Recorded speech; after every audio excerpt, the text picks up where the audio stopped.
Alright guys, welcome back to VALORANT News. A big 24 hours at the Esports World Cup. Sentinels officially locking in their spot through to the playoffs after a difficult group stage for them. They survive and get the job done in a dominant fashion against DRX today. 100T though, eliminated from the tournament already, and again, obviously that team had a very difficult group going into the tournament, but there were again greater expectations for 100T than they managed to deliver. What next in terms of the playoffs? The other teams that have qualified too, lots to get into today. Very much into your thoughts in the comments. Hit the like button if you enjoy. Subscribe if you're new as always, I greatly appreciate it. First of all, wanted to mention this because Edward Gaming, they officially knocked out 100T yesterday. We'll get to that in a second. And Simon, of course, who won the World Championship, still a reigning world champion in the VALORANT Champions Tour, he's off the team now. There was big drama a couple of months ago with him versus the rest of his team on Edward Gaming, and they brought in Gen.G, that didn't work out. They've now brought in Alphabet Man, also known as ZJC, I think is what he goes by now, and that's his tag, of course. And maybe they're going to keep making some progress, and I think somewhat inevitably that team is still going to be very respectable. Whether they ever get to the heights they quite did with Simon is an interesting question, but the guy's grinding the game, right? So after all the drama, he's obviously looking for a potential return to some other Chinese team, and maybe we'll see in due course whether that works, because the Simon revenge arc could be kind of exciting to keep your eyes on if that's an option, and some of the other Chinese teams might well need his help. I guess time will tell. Apex, by the way, confirmed Penny. So Penny has been doing the rounds recently. He, of course, subbed in for Liquid. Then he's here with Apex. And, yeah, he's subbing in for the time being. It's pending Riot approval. But it seems like, yes, Penny is the man for the job going forward to Apex. And whether that's going to work out for them, we will see. Of course, he stepped in briefly when they needed a Nats replacement on Liquid.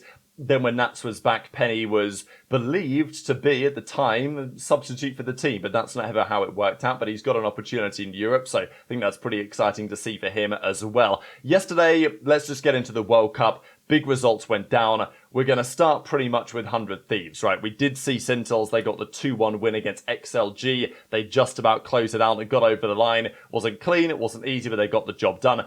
But the other match that we were discussing yesterday was Edward Gaming versus 100 Thieves. And 100 Thieves turned up to this tournament with, look, a difficult group. It was the group of death.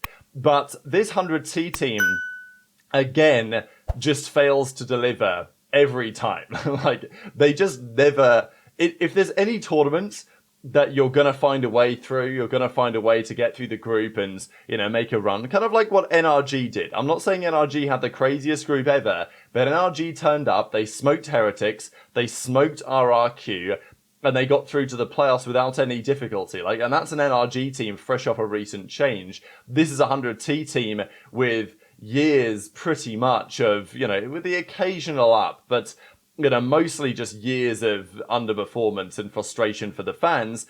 And if there was ever a tournament which, you know, an opportunity was there for the taking, this was maybe the tournament. And as Asuna said, obviously it's frustrating and they weren't exactly favoured and they gave themselves a chance. But it wasn't pretty, and as he says, it really feels like we're so close to something special every time just to wither out at the final stretch. And I think that's like such a critical observation from Asuna, because I had this feeling watching the game yesterday. Even the manner in which they lost, they went down big, they brought a fake comeback, and then they lost. And it's like, that is just classic 100T.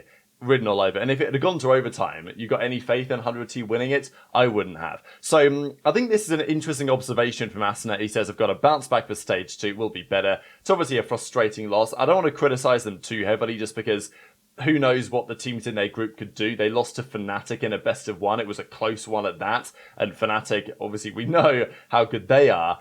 And Edward Gaming are still the reigning world champions and maybe making some big strides with their new player. So maybe 100T are the third best team in the world and Fnatic and Edward make the finals. I don't think that's going to happen.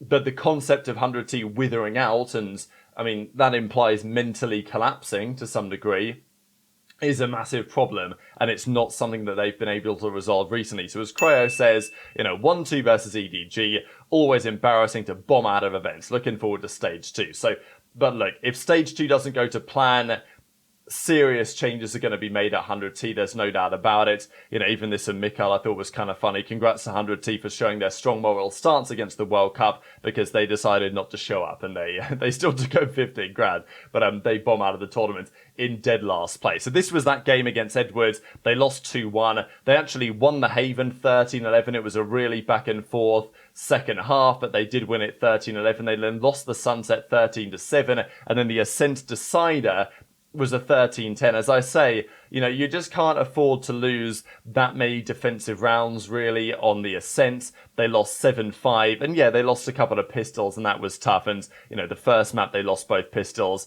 The Sunset, they won one pistol, and then they still lost the map anyway. And then the Ascent, they lost both pistols. So it's tough when you lose both pistols. Obviously, it puts you massively on the back foot. But even then, losing all those rounds in a row on the defensive side of Ascent, not really good to look at. Kangkong had a great map here too. And then Edward started off super strong. 100T brought a bit of a comeback, but in the end, it didn't really matter.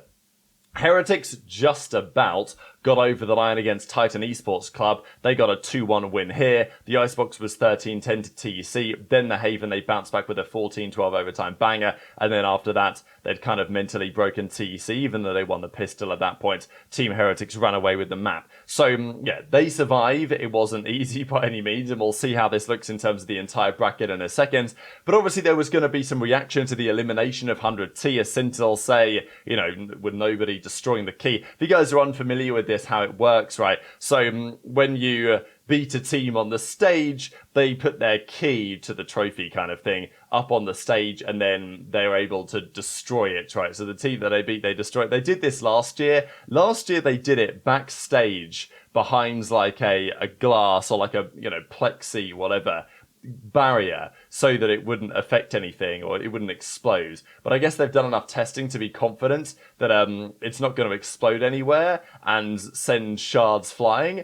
And even though, to be fair, if you look at the way that it does that there, it definitely, that, I don't know, that could do a bit of damage, that something could go flying off. It actually did go flying off. Whatever. That's how they did it. Maybe they're confident that it's not going to cause any problems. Maybe it is still behind a plexiglass thing, but it doesn't really seem like it there anyway. And nobody just does it, no goggles, no glasses, just destroyed 100T straight out of the tournament. So, yeah, that's the last night's result. Let's get into what happened with Sentinels today, because SEN were underway against DRX, and actually Sentinels were the slight underdogs, I would say, in this series, given the way that DRX have looked lately, and also the way that Sentinels have been pretty underwhelming. I think there's definitely a talk that since Sassy and Tens have departed, it's not like Narrate and Bang are not good enough and talented enough to fill those spots and do so very effectively. It's just the entire team, structure feels a bit different for Sentinels than it did before. Not to say, though, that they still can't get great results and make a seriously deep run, because maybe they still well can. And against DRX today, they handled business really nicely. They turned up here on the Lotus, and this was, not a problem for them at all. Gen.G had a really good showing here, which was big after a difficult performance yesterday that they eventually get over the line against XLG. And then they go into the Sunset, and yeah, it seems like they're finally back, right? This was a big point for a long time about how Sunset was always Sentinels maps, Senset people used to say and stuff like this. But recently that's looked like it's slightly less the case. But Sentinels on fire this series. They get over the line, and Tarek up early morning absolutely destroyed DRX, and it's a clean 2-0. So this was a really big result for Sentinels, because I think we've understandably been quite critical of their play in recent weeks. But they've turned up to the World Cup, they've lost their first best of one, they've dropped down to the losers bracket, and they've won 2 best of 3s. It wasn't clean against XLG, but today it was definitely clean. And, Flicker, DRX had brought in, he had a really tough time. Bayan, Mako, everyone but Higher Min and Freeing was getting absolutely farmed. And the Lotus was 13-7 in the end, and the rate goes 24-11, Gen.G 17-9. And then the Sunset, they win 13-4, Narrate's 18-8. So, not to say, and Narrate and Bang really topping the numbers. I think that's the key thing for Sentinels. If they want to really continue this result, I need to see more of these type of series from Narrate. Because Narrate is an incredibly talented player. The fact that Gen.G is double positive as well helps. But I think with the Sentinels team, you really know what you're going to get from Zekken. You know what you're going to get from Zelsis. And I think you generally know what you're going to get from John most of the time, certainly in terms of calling. It's bang and narrate the two players that came in, that the more consistently they can deliver, in all regards, really, the better Sentinels are going to be. But this was an impressive win. To 2-0 them like that, very impressive win. As Zelsis says, made the playoffs, happy with the resilience, screw EU, I hope we draw Fnatic or BBL. So tomorrow we'll talk about what that looks like, what the playoffs are going to look like in their full form, and I thought it was kind of nice to see Wolves, because of course Wolves aren't at this tournament, they didn't qualify in the end, but they were there back in Toronto, and Sentinels played them, as we know, at the time, and they formed a pretty fun relationship, and then Sentinels got eliminated before Wolves did. But as Wolves said, was there ever a doubt? Of course Sentinels were going to qualify for the playoffs. So this is how things presently look. There is a series that is still underway right now, and it's just got underway, the final map of this series. So we'll talk about how it all concluded tomorrow. But this is the way the groups have gone. So Group B, which was Sentinels' group, they advanced through the group from the lower side. BBL made it through the upper side because they beat, of course, they beat Sentinels 14-12, as we know. Then they took down DRX. And yeah, DRX, after beating XLG 13-6, they then got 2-0-2-0s straight out of the tournament. Group C, their game has just got underway as well. So Team Heretics, they beat Titan Esports Club, as we know. NRG already qualified there. So it's RRQ Team Heretics right now, which is basically just starting to determine the other team that qualifies. And then the rest of the group, look, Group D, we can criticize 100 all we want, and probably justifiably so, but man, their group was brutal, right? They were playing an Edward Gaming team, they lost 2-1 to them, and Gen.G, they 13-4'd Edward the first time, so they're now going to play a best of 3 decider to see who gets through. Of course, Gen.G are going to be the favourites because they beat them the first time around, but that series is just about to get underway.